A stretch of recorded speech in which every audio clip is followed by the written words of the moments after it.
Buenas noches. Yo voy a hablar sobre el mercado negro en la Unión Soviética. Y el mercado negro es un término que de entrada tiene muchas connotaciones negativas, al menos fuera de este ámbito, porque nosotros lo consideraríamos una actitud loable y heroica. Pero bueno, porque se practica al margen de la ley estatal. Sin embargo, lo que pretendo exponer brevemente es cómo, a través de un ejemplo histórico que sería la Unión Soviética, cómo se puede ver su eficiencia e incluso su necesidad y cómo surge de forma espontánea en regímenes totalitarios como fue la Unión Soviética. Primero, definir lo que es el mercado negro según la acepción de Astudillo Moya en un libro que se llama Microeconomía. Lo define como la venta clandestina, ilegal, de bienes o servicios, violando la fijación de precios o el racionamiento impuesto por el gobierno o las empresas. O sea, el mercado negro sería la prohibición de la venta y compra de bienes que están prohibidas por un organismo.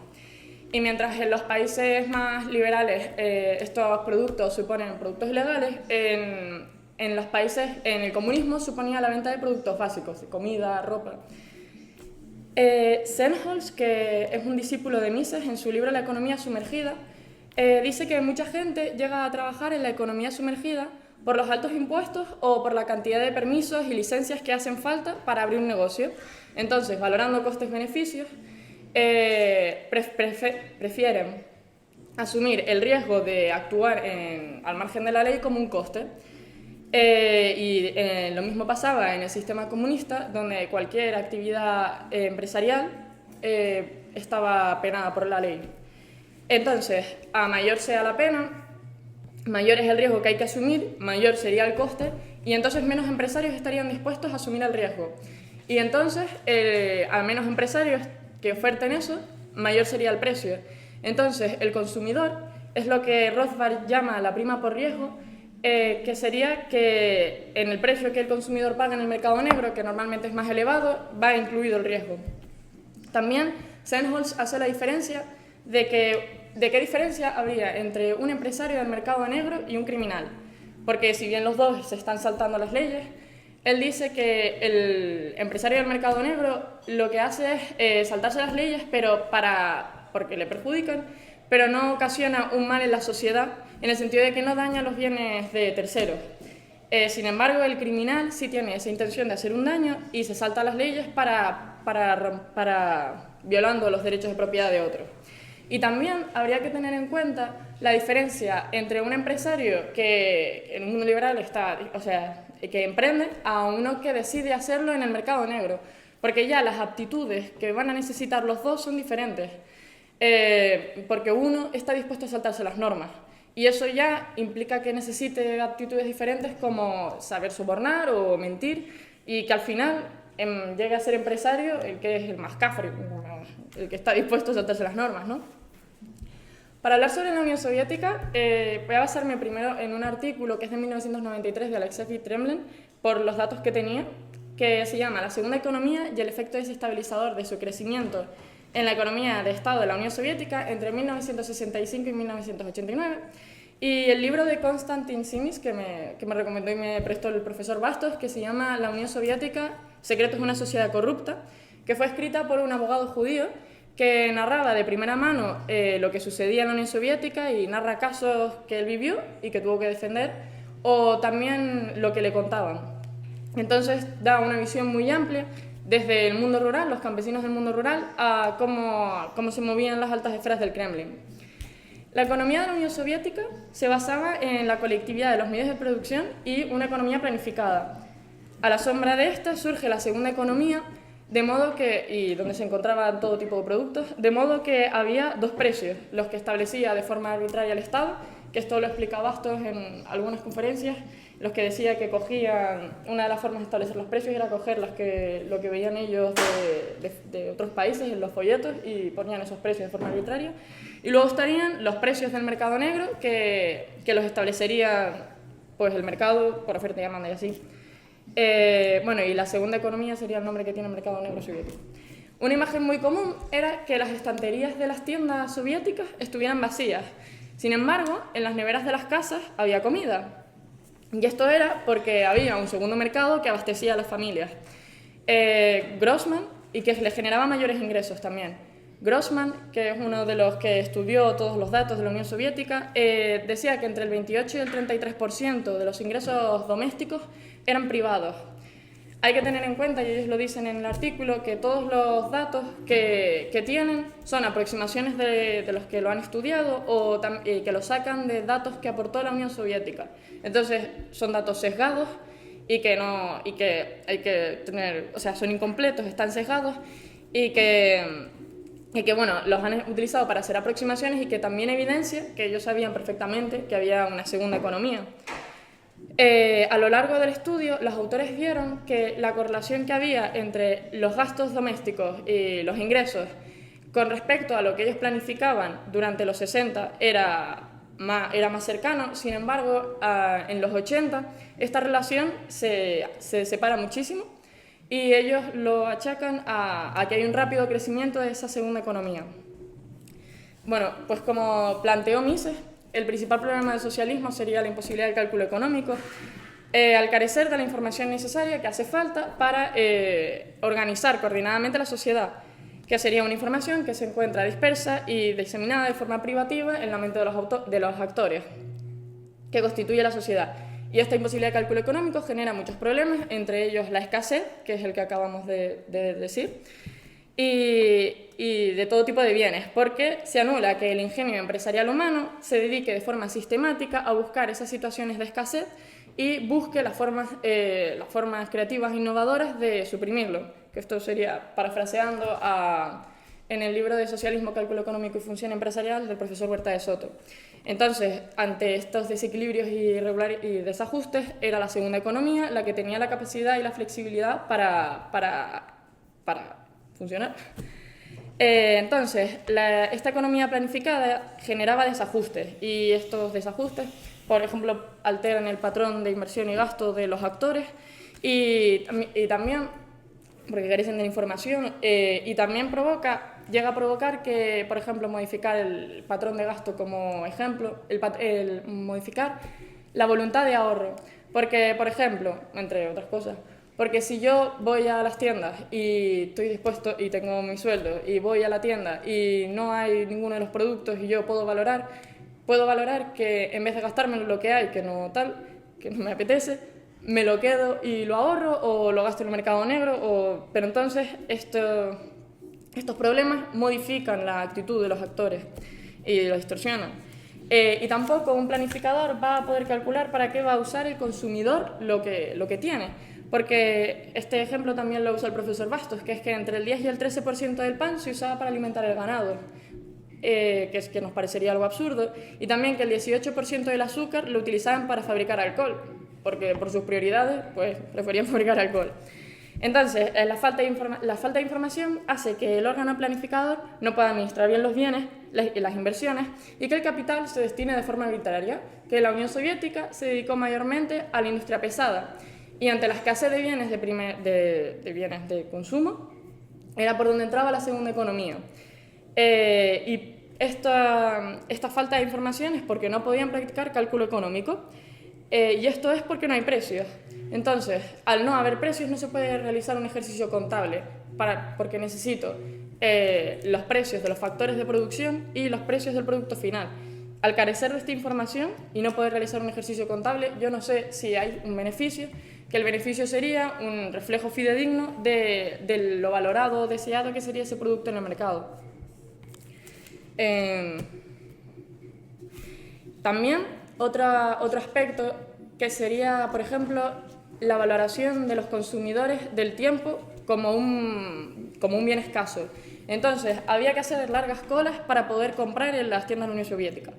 Y esto dejaba entonces que la gente, por ejemplo, prefirieran hacer la cola y comprar en el mercado negro aunque les resultara más caro porque valoraban más su tiempo, ¿no? Y en esta brecha había gente que compraba en el mercado estatal y luego lo vendían en la segunda economía. Y eso es lo que pasa, por ejemplo, hoy en Venezuela. Y también había una diferencia de calidad entre el mercado negro, entre las dos economías. Y, por ejemplo, en el sector textil, la producción de ropa de la Unión Soviética era monótona y de baja calidad. Y esta falta de calidad e innovación es un rasgo propio de desconocer los deseos y de la falta de incentivos. La industria privada de la Unión Soviética facturaba los bienes de primer orden y sus principales armas para luchar eran la eficacia y la flexibilidad que tenía para seguir las modas. Por ejemplo, se pusieron de moda entre los jóvenes los pantalones Levi's, y los jóvenes tenían pantalones Levi's porque los importaban. Y esto no lo podría saber un normal planificador que le va a gustar a la gente, ¿no? Y también, por ejemplo, la falta de flexibilidad se ve en las fábricas estatales que tardaban meses para diseñar un nuevo proyecto y años en que ese prototipo fuera aprobado por todos los organismos oficiales. Entonces, las propias tiendas tenían en los almacenes, no a la vista, la ropa que traían de Yugoslavia, Inglaterra, Francia e Italia. Entonces, la ropa de la Unión Soviética la compraba la gente así que tenía menos gusto o menos capacidad adquisitiva, y para ir a la otra tenías que sobornar a los dependientes para que te dejaran acceder. Pero entonces se ve como la gente prefería pagar más por algo que fuera de su gusto o que les pareciera que tenía mayor calidad.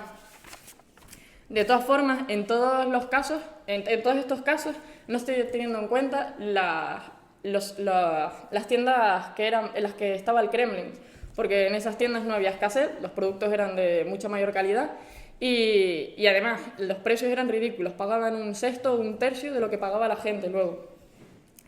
Y esta segunda economía tampoco era todo lo eficiente que podría ser una economía totalmente libre, porque los empresarios perdían mucha información al no poder circular de forma libre y también porque los precios no había o estaban totalmente distorsionados. Entonces el principal problema era obtener información fidedigna, también comunicarse entre ellos para los transportes y cumplir los contratos y también el riesgo del castigo. Y también esta falta de información también se ve en que los propios actores tampoco tienen toda la información para actuar. Los académicos de la Unión Soviética criticaban que esta segunda economía la criticaban y decían que era mala porque distorsionaba la información para los administradores y los gerentes. Entonces decían que era mala porque distorsionaba el feedback, pero todo lo contrario lo que hacía era saciar la escasez que estaba sufriendo la población. O también criticaban que al distorsionar la información se podían orientar hacia metas y claro, pensar que estaban yendo bien a las metas porque no había escasez y sin embargo sí había, pero como les estaban distorsionando la información, pero tampoco es eso, porque ni siquiera tendrían que orientarse hacia una meta. La pregunta que yo me hacía cuando investigaba era que si en el comunismo que toda construcción tenía que pasar por el gobierno, ¿cómo hacían para fabricar dentro de la Unión Soviética, porque no importaban todo, para montar sus propias fábricas y para tener los suministros? Pues todo esto lo sacaban del gobierno.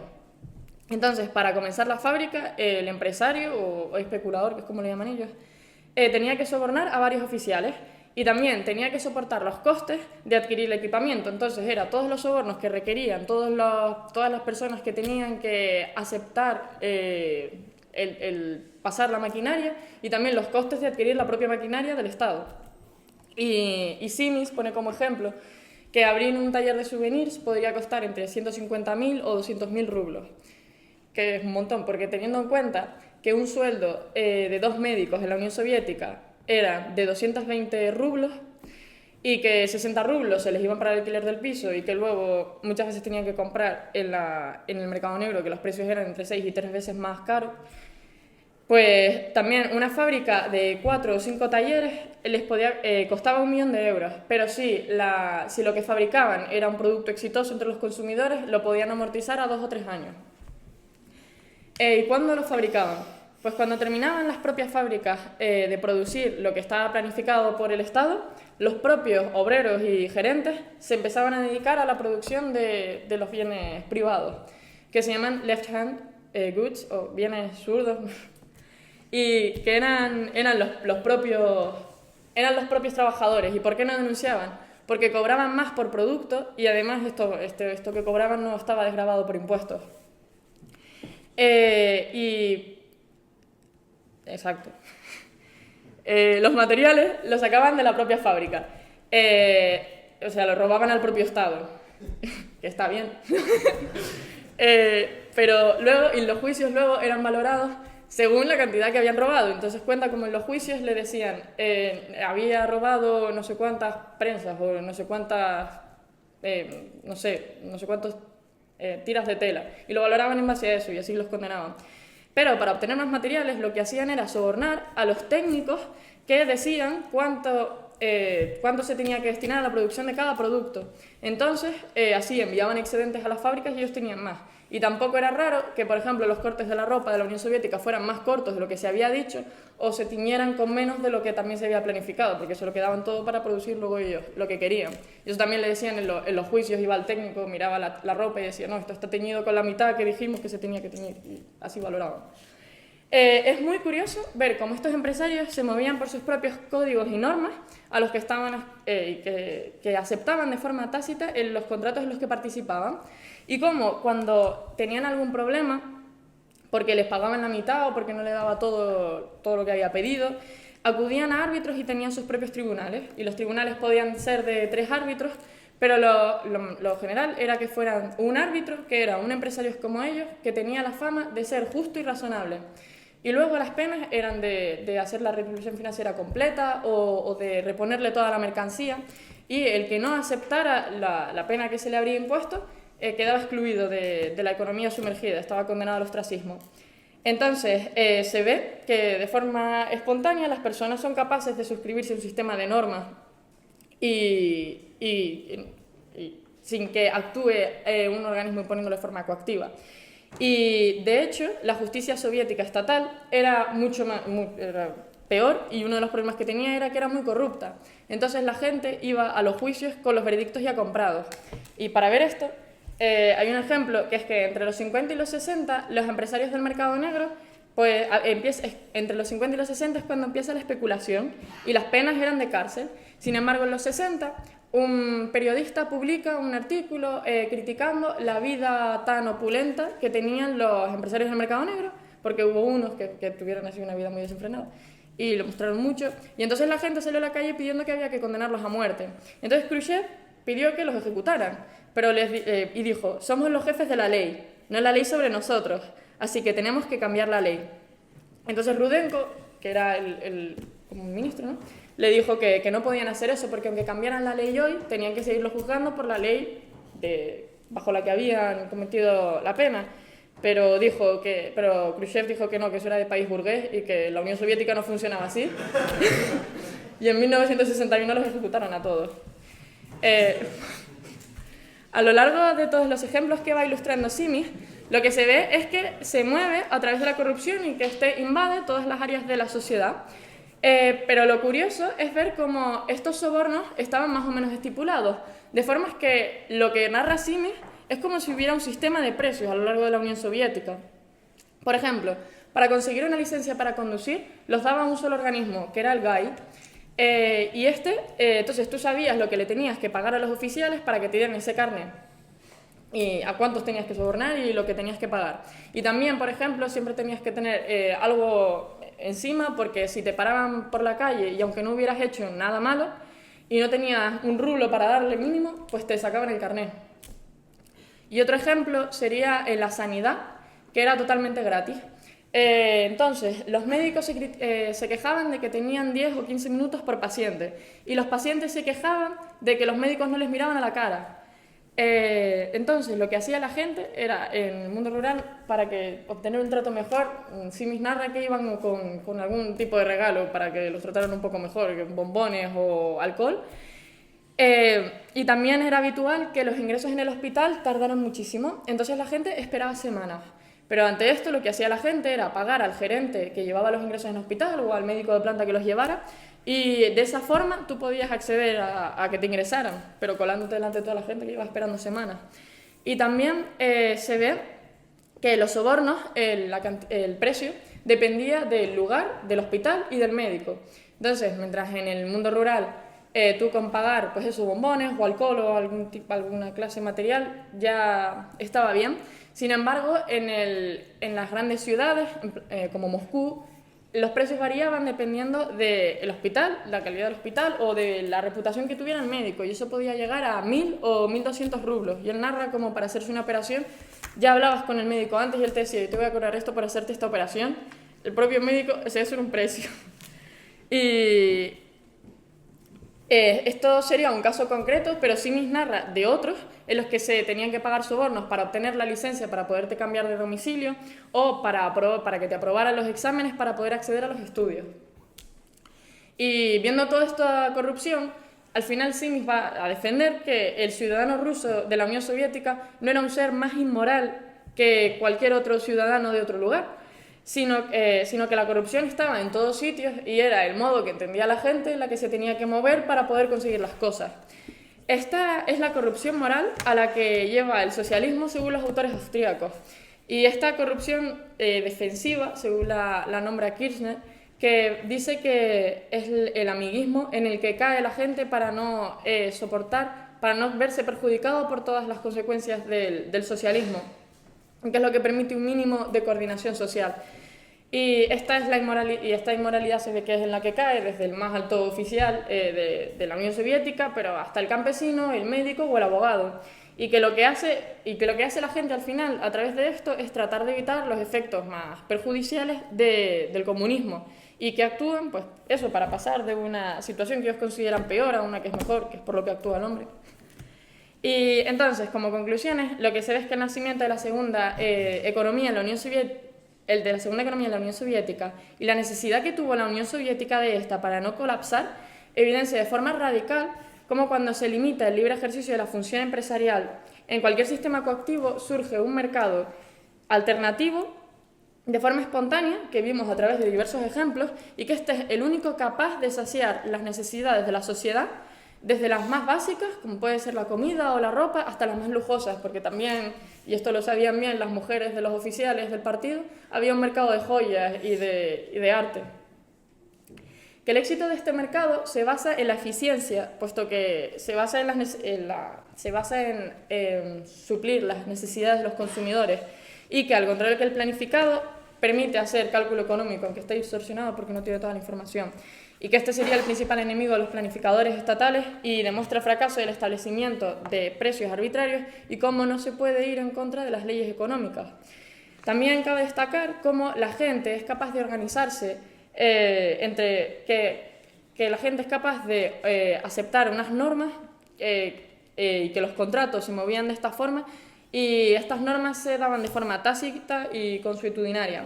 Y finalmente, Sennholz va a decir que en una sociedad sin planificación económica no existiría una economía regulada y una economía sumergida, sino que toda actividad productiva sería libre y también legítima, excepto que violara los derechos de propiedad de terceros. Gracias.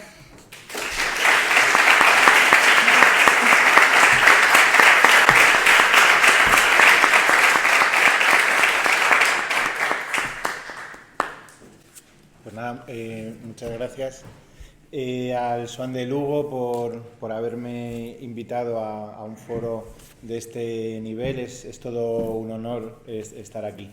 Yo voy a hablar de Juan Vázquez de Mella y de sus posibles conexiones con el anarcocapitalismo. Esta es una figura, la de Juan Vázquez de Mella, que no es muy conocida. Si acaso lo puede conocer alguien por una polémica que hubo en 2016 porque en Madrid le retiraron una plaza que estaba a su nombre y le pusieron el nombre de Pedro Cerolo, el activista LGTBI, o sea que no podían haber buscado a alguien más en las antípodas. Porque Vázquez de Mella fue un político tradicionalista, contrario al liberalismo y al conservadurismo, porque consideraba que en ese momento no había absolutamente nada que conservar en España y que el conservadurismo era, bueno, obviamente de raíz jacobina y simplemente eran jacobinos moderados, ¿no? El contexto histórico de Vázquez de Mella es el de la derrota del carlismo en la tercera guerra carlista, en 1876, y el periodo de las décadas posteriores de la restauración canovista. Vázquez de Mella muere en 1928. Fue el sistematizador del tradicionalismo, del pensamiento tradicional español, creó una síntesis de esas ideas y les dio una coherencia y una estructura que hasta entonces no habían tenido, que era algo más vivido, más sentido, que realmente trasladado de manera intelectual a unos escritos. aunque él no dejó grandes obras, sino que toda su producción intelectual está en artículos periodísticos, que por cierto, él era asturiano, pero estudió Derecho aquí en la Universidad de Santiago, y sus primeros pasos en el periodismo fueron en el periódico El Pensamiento Galaico, luego ya en el Correo Español, que era un órgano más ya propiamente del carlismo. Y él fue diputado a Cortes por Navarra, pero nunca gobernó. Lo rechazó incluso en 2 ocasiones, cargos ministeriales, y simplemente mantuvo su actividad política, pero solo como diputado en las Cortes. Antes de dar el paso a hablar del propio pensamiento de Vázquez de Mella, quería contextualizarlo en el propio carlismo. Y vamos a ver el carlismo siguiendo a los profesores Elías de Tejada y a Miguel Ayuso en tres rasgos, para entender bien dónde se contextualiza este pensamiento de Vázquez de Mella, que veremos en la última parte de esta conferencia. El carlismo, el auténtico carlismo, el verdadero carlismo, no es la cosa que surgió de la escisión a raíz de los acontecimientos de Montejurra, medio filoetarra y socialista, sino que va a ser el carlismo que voy a tratar de sistematizar ahora en los 3 rasgos que, ya digo, provienen del estudio de estos 2 profesores que he citado. El primer rasgo sería el del legitimismo. Es un rasgo que simplemente supone un banderín de enganche, no es lo más importante del carlismo. Podríamos decir que es el pretexto o la excusa para conectar a la gente con el movimiento, el banderín de enganche de esa disputa jurídica que tiene lugar a raíz de la muerte de Fernando VII y de la disputa que hay por quién le sucede en el trono, su hermano, el infante Carlos, o su hija Isabel. Y bueno, en esa disputa el tradicionalismo, para como pretender continuar con la herencia histórica, apuesta por el infante don Carlos, y los liberales de la época por Isabel. Y en esa querella jurídica encontramos ese primer rasgo, pero que ya digo que es más el pretexto del movimiento. El segundo rasgo sería el de la tradición, el entender el carlismo como el sucesor o el custodio de la vieja España, de la continuidad histórica de las Españas. El carlismo como sucesor de esa monarquía hispánica, que a su vez era la sucesora de la cristiandad. La cristiandad medieval sería la cristiandad mayor, la monarquía hispánica la cristiandad menor, y el carlismo la cristiandad minúscula, pero heredero de esa tradición.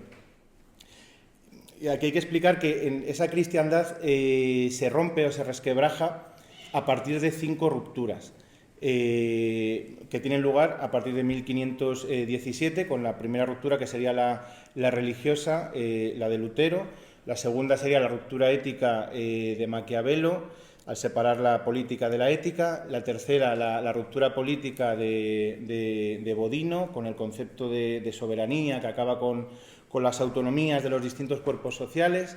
La cuarta ruptura sería la jurídica de Hobbes, con la introducción del concepto de contrato social y también el resquebrajamiento de la vida comunitaria. Y la quinta ruptura sería el acontecimiento histórico de la propia Paz de Westfalia, que supone la derrota de la monarquía hispánica y del viejo orden de la cristiandad.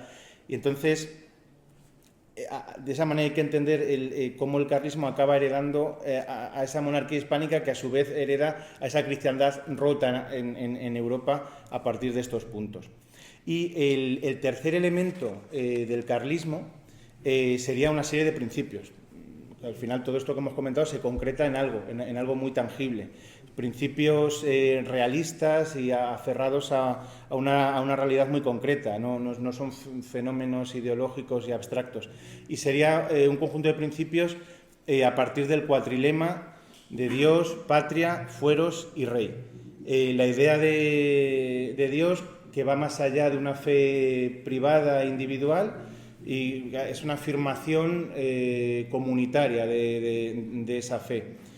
la idea de patria como una patria grande, pero de patrias chicas, nada que ver con la noción jacobina y revolucionaria de la revolución que surge a partir de la Revolución Francesa, sino como esa nación histórica y cultural, que se concreta a su vez o tiene mucho que ver con la idea de los fueros, esos sistemas de libertades políticas que esta mañana, y como suele repetir con frecuencia el profesor Bastos, de palabras de Rothbard, que era la gran aportación española a la filosofía política.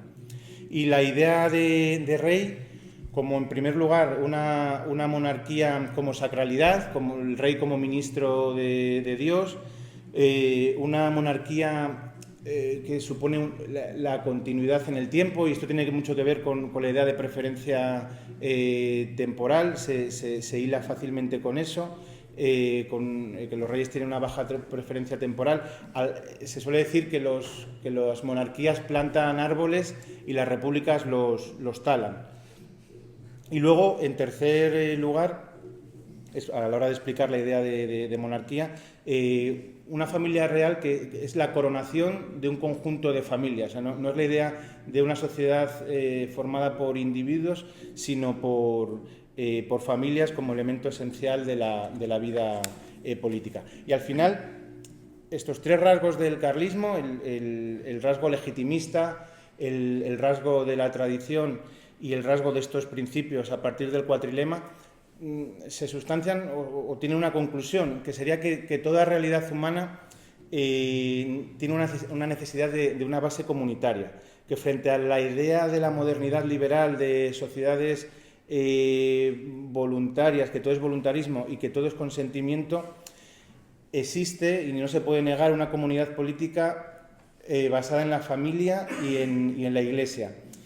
Y que existe un orden divino y natural, puesto que la Iglesia no es una obra de seres humanos que determinan sus leyes, sino que las leyes vienen instauradas por la divinidad de Jesucristo, y una familia, a su vez, que tiene una base natural, no es una invención del ser humano. Entonces, a partir de esta explicación del carlismo, podemos pasar a ver cuál era ya el concreto pensamiento de Vázquez de Mella, ¿no? Él tenía una idea de soberanía social como contrapeso del Estado, de esa soberanía política que crea el Estado revolucionario en el siglo XIX. Y una soberanía social que emerge de la familia, el conjunto de familias o las agrupaciones de familias dan lugar al municipio, a su vez a la comarca y posteriormente a la región, pero siempre el núcleo de la familia. Él también defendía que los límites del poder tenían que ser orgánicos y externos al mismo. Decía que no tenía ningún tipo de sentido unos límites internos, como por ejemplo la dichosa división de poderes, en la que no creía en absoluto.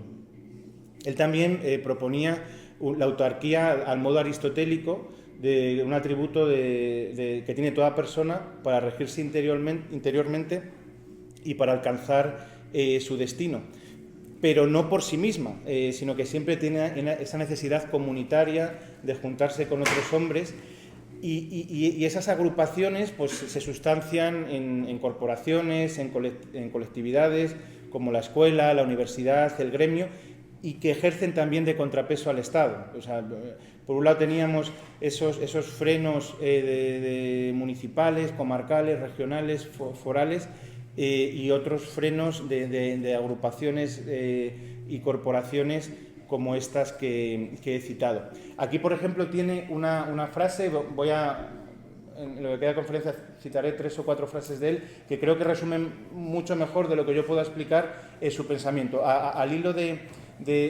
esta idea de las corporaciones, dice, en un discurso en el Parlamento: nosotros queremos crear el Estado de corporaciones y de clases organizadas, y vosotros, los liberales, las habéis destruido.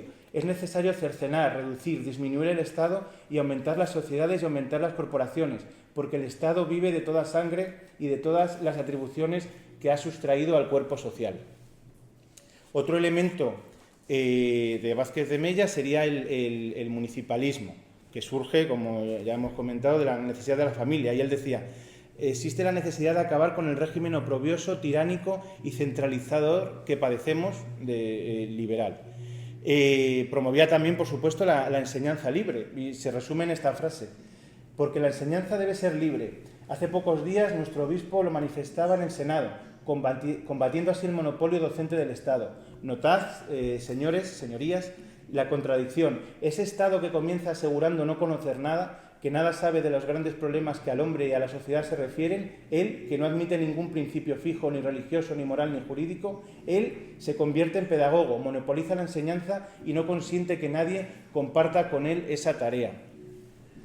Vázquez de Mella también promovía un Estado distinto y soberano en su pequeña órbita, porque al final sí que consideraba que en la cúspide podía haber un Estado, no sé si lo llamaba mínimo, pero desde luego muy reducido a muy pocos ámbitos, pero ese Estado siempre unido y subordinado moral y religiosamente a la Iglesia. Hablaba de una unidad moral, pero separación económica de ambas entidades. Creía, por supuesto, en las libertades forales, y llegó a manifestar que Felipe II, a la hora de explicar pues, cómo se tenía que someter a las distintas cortes de los reinos que gobernaba, decía que Felipe II sería acusado en esa época, y esto desde mucha actualidad, sería acusado de separatista por los liberales. Y decía en estas dos frases: en la región heroica y admirable, viril de Cataluña, no solo se siente el espíritu regional, sino que, animado y fortalecido por el tesón heroico de su raza, traspasa los linderos de su glorioso principado y desciende a otras regiones. Levanto mi copa y brindo por la gloriosa Cataluña, que está defendiendo ahora más que nunca la causa común de España. Y decía: los liberales españoles no tienen derecho a hablar de la unidad nacional, que han disuelto, ni de la integridad de la patria, que han mutilado. Y esto debería abrir los ojos a muchos que parece que tienen miedo a la luz, para ver que en España no hay más separatistas que los partidos liberales. Y consideraba que la representación en el Parlamento, en el Congreso, debía ser de un mandato imperativo y no representativo, y esto es algo que también tiene mucho que ver con ideas anarcocapitalistas. Y por último me gustaría cerrar esta explicación, esta breve conferencia, con una frase final de Vázquez de Mella. Y decía que si levantaran la cabeza los héroes de la Guerra de la Independencia, no volverían de su asombro al ver que los afrancesados que ellos odiaban usurpan el nombre y la representación de la patria. Y si esos héroes, llenos de indignación, nos preguntaran: ¿para esto hemos derramado nuestra sangre y expulsado del territorio a los que ahora lo tratan como país conquistado?, ¿qué contestaríamos? Los liberales nada tendrían que decir, pero nosotros, los tradicionalistas, verdaderos descendientes y continuadores del pueblo de 1808, después de mostrarles otras guerras de independencia no menos heroicas que la primera, les diríamos: pronto habrá, después de un 1 de mayo terrible, un 2 de mayo más glorioso que el de 1808. Dios, patria, fueros y rey, no hay otra cousa. Muchas gracias.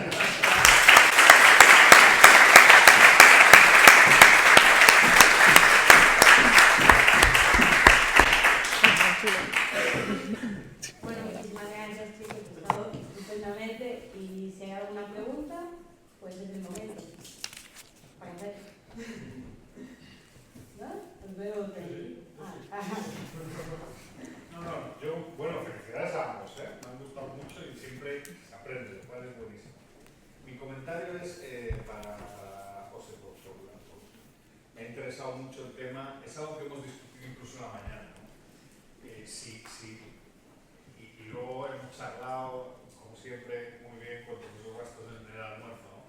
El tema de la nación, ¿no? Si el concepto de nación es un concepto esencialmente monolítico o no, porque en cierto sentido Vázquez de Mella sí defiende la nación, ¿no? Y habla de patriotismo y tal. Claro, su concepto de nación es completamente distinto al que ha triunfado, ¿no? A la nación, digamos, homogénea, con una lengua, todo este tipo de cosas.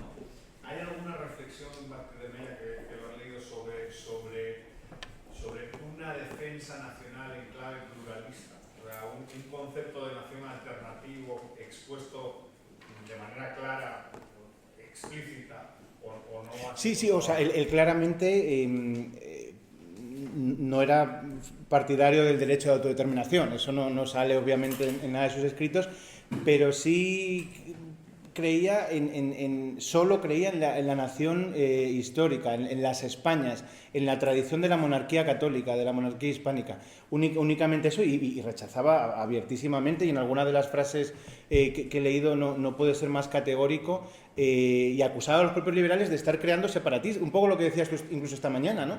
De estar creando separatistas con esa idea centralista y jacobina de la nación, que es que al final, o sea, leyéndolo, bueno, pues estas últimas semanas, preparando más en particular la conferencia, me parecía que tenía tantísima actualidad y tantísimo de solución al problema, lo que él ya planteaba en el siglo XIX y principios del XX, que era de verdad de estar alucinado.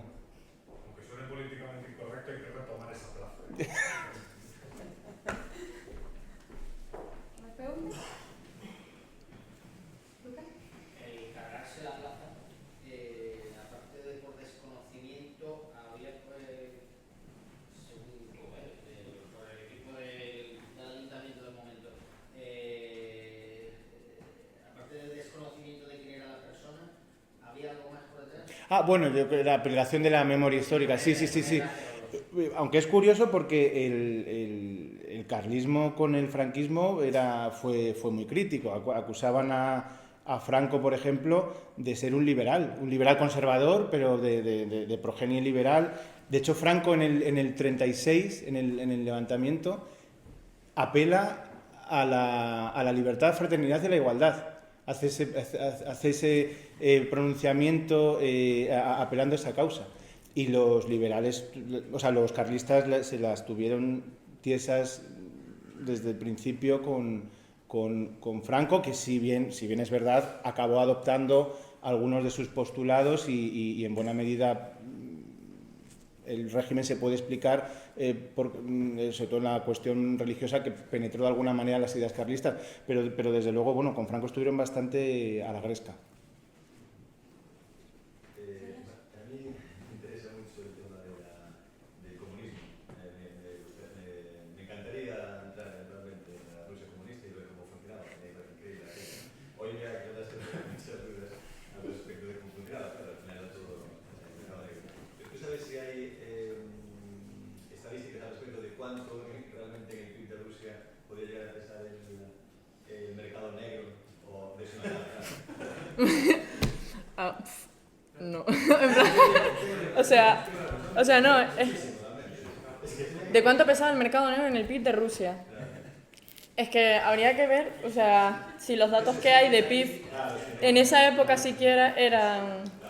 Porque yo creo que se va a ver, porque claro, es que a mí me parece totalmente imposible que el sistema comunista ni cuando ni la vida que se fue suavizando no tiene ni cabeza.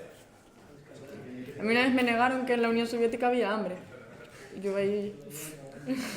flipé.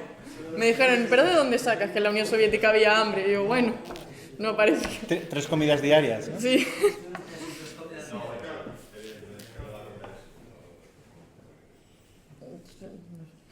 Tampoco se me diría... O sea, habría que ver qué calculaban ellos con el PIB que ya daban... Porque los datos estaban totalmente manipulados y ni eran reales porque ellos no tenían esa información de verdad.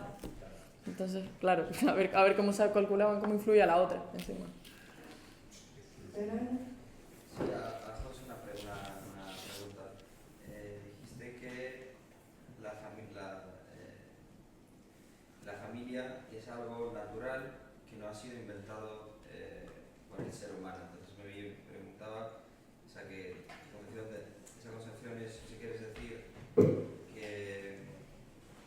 que consideraba que la familia era algo evolutivo y que era algo, ¿cómo decir? Bueno, es el más... resultado pues, de siglos de...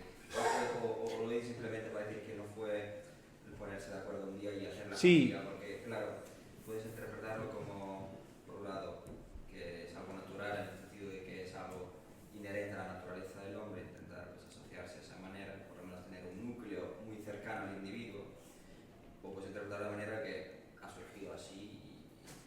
Sí, o sea, claro, esto se podría dar mucho más de sí y, claro, al final simplemente pincelado, ¿no? Algunos rasgos de su pensamiento, pero ahí sí que incide mucho. Es la idea de que el ser humano no se puede concebir de manera atomizada, pero por el simple hecho de que nace como bebé de un padre y de una madre y crece y recibe unos valores y una educación en ese ámbito y no puede haber otra manera de que sea así. Y entonces ese es el primer paso y su carácter, y esto lo viene a decir así, su carácter siempre va a estar marcado por eso que ha heredado.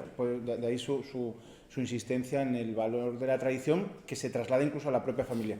Entonces, es ahí cuando habla eso de que frente al individualismo atomizado, abstracto y en el que, y poco realista a la hora de explicar la realidad, él parte de la base, o los pensadores tradicionalistas, con su traslación política al carlismo, parten de la base de que el núcleo inicial es la familia y no el individuo, pero por eso, porque no puede ser de otra manera, porque uno nace, o sea, claro, si existiese otra manera de nacer, ya como adulto y formado, bueno, cabría el debate, pero es que uno nace solo de esa manera, ¿no?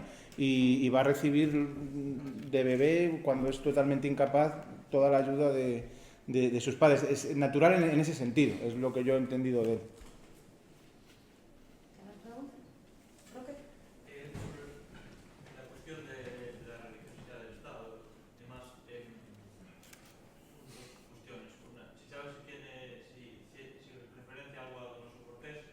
Sí, su pensamiento se basa mucho en Donoso Cortés, en Balmes y en el propio Méndez Pelayo, a pesar de la crítica que tiene Méndez Pelayo por haber sido diputado canovista. Pero sí, Donoso Cortés y Balmes son sus dos referentes.